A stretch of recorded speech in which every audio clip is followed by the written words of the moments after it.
Welcome po muli sa Philippine Weather Trivia. Again, para po sa mga bago sa channel na to, ako nga po muli si Alvin Pura, isang meteorologist at ang inyong weather tito. So kanina ang alas 2 ng hapon, itinaas na ng Pag-asa sa Tropical Depression category o ganap na ng naging bagyo. Ito pong binabantayan nating low pressure area sa loob ng ating PAR, yung mas malayo po. Ito po ay huling namataan ng Pag-asa sa lying around 1,130 kilometers east ng Northern Luzon, at yan po ay again nasa Tropical Depression category na may taglay na lakas ng hangin umabot sa 45 kilometers per hour. Malapit sa kanyang gitna at kung minsan may mga pagbugsong umabot sa 55 kilometers per hour. Maliban dyan, yung low pressure area ay nandyan pa rin po sa southeastern portion ng Batanes, nasa around 170 kilometers as of doon sa 2 p.m. na pagtaya ng Pag-asa. Pero yan po ay kumikilos yan po ay nandito na sa medyo mas malapit na sa areas ng Batanes sa kasalukuyan. Again, ito pong mga low pressure system na yan po ang nagpapalakas sa ating habagat or southwest monsoon. At maliban dyan, meron tayong isang low pressure area pa dito naman banda sa around 2,700 pa ang layo mula sa eastern section ng ating bansa. Ito po ay nasa medium chance ang pagkakataong maging bagyo, pero napakalayo po niyan sa anumang bahagi ng ating bansa. So halos dalawang Philippine Area of Responsibility po yan. So ngayon, hindi pa yan natin concerned, pero by next week, maaaring yan ang magpalakas ng ating habagat or southwest monsoon. Pero hindi natin yan nakikitang pumasok sa loob ng ating Philippine Area of Responsibility. Ito naman pong bagyong Dante ay hindi rin natin nakikita maglandfall or tumama sa lupa, pagkus yan lamang po ay aakyat patungo dito sa southern portion ng Japan. Ito namang low pressure area, ayon sa Pag-asa, nasa katamtaman ang chance maging isang ganap na bagyo. So again, meron tayong dalawang nakikitang senaryo. Maaring itong maliit na sirkulasyon na ito, itong low pressure area ay tumungo dito sa West Philippine Sea, at possible dyan po yan lumakas. Or, kung mapapansin nyo, yan po ay magiging parte ng sirkulasyon. Kapag lumakas-lakas pa, ito pong bagyong Dante in the next few days, magkakaroon tayo ng malawak na sirkulasyon or parang elongated trough siya or extension itong bagyong Dante. So, babantayan natin ang possible interaction ng dalawang yan. If ever nandito po yan sa may West Philippine Sea, maaari din po yan bumalik agad paitaas at sumunod dito sa trough na iiwanan ng bagyong Dante. Pero sa kasalukuyan, ito pa rin habagat o southwest monsoon ang nagdadala ng pagulan sa malaking bahagi ng ating bansa. Kung mapapansin nyo dito, meron tayong mga flare-ups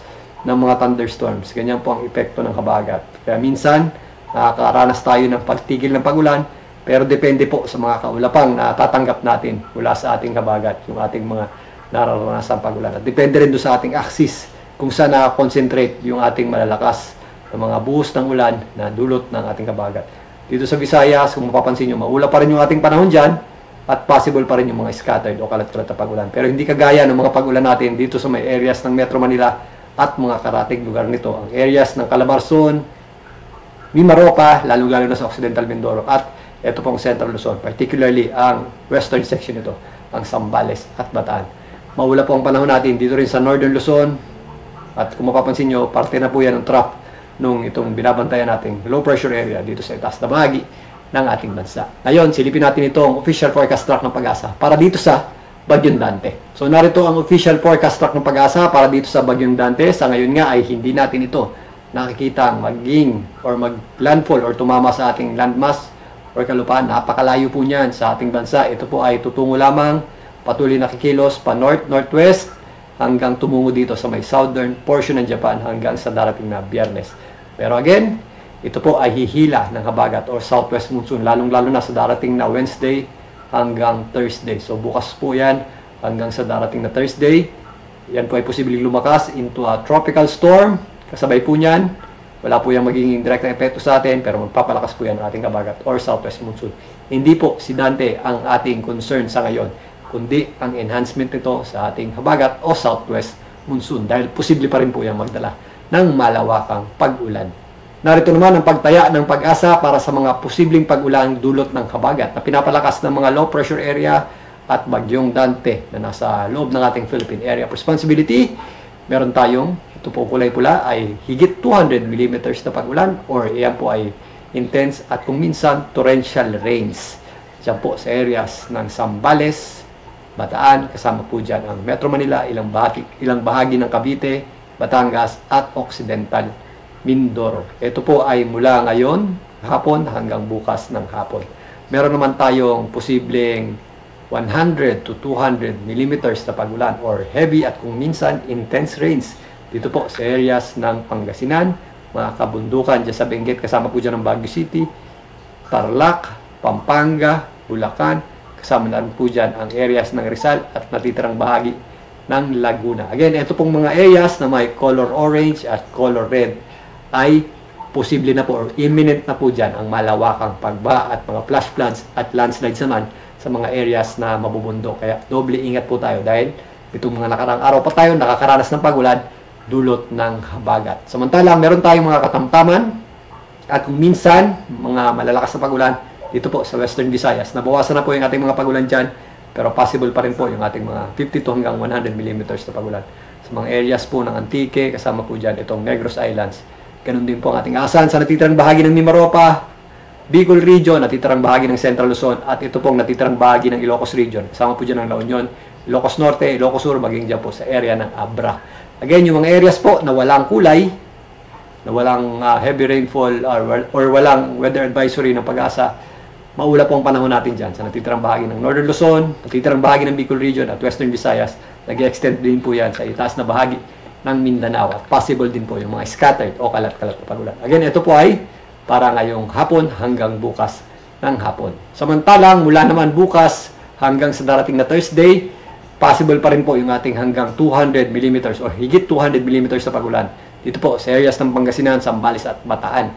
Samantalang, mga heavy at kung minsan intense rains din po ang ating aasahan dito pa rin sa Metro Manila, Pampanga, Tarlac, Bulacan, kasama po dyan ang Rizal. Maging dito sa Laguna, Cavite at Batangas, kasama na rin po dyan ang Occidental Mindoro, Benguet, kasama na rin po dyan ang La Union.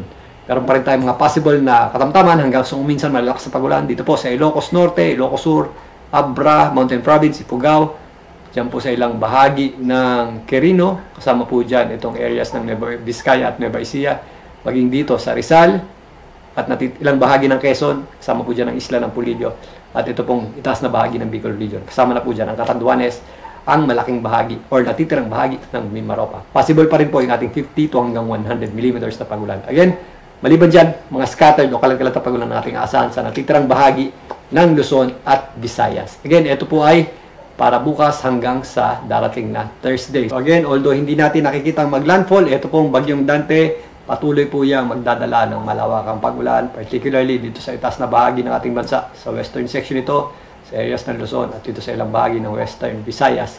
Dahil po yan sa epekto ng habagat or southwest monsoon. Sa darating Thursday, mas madadagdagan pa yung ating mga pagulan dito po sa areas ng Luzon. So, babantayan po natin dyan. Kasabay po yan ang pag-akyat. Ito pong bagyong Dante dito sa itaas na bahagi or sa kanto ng ating Philippine Area of Responsibility.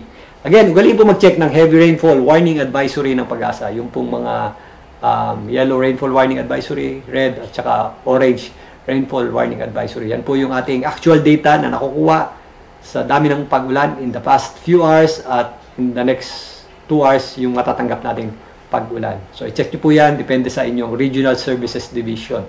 Meron tayong NCR, PRSD para sa Metro Manila at sa mga karatig lugar nito. Nakahiwalay din yun sa Northern Luzon, Southern Luzon, at paging dito sa Visayas. Meron din tayo dyan tinatawag na VPRSD or Visayas Regional Services. Visayas Pag-asa Regional Services Division. So, nakadepende doon yung ating heavy rainfall warning advisory.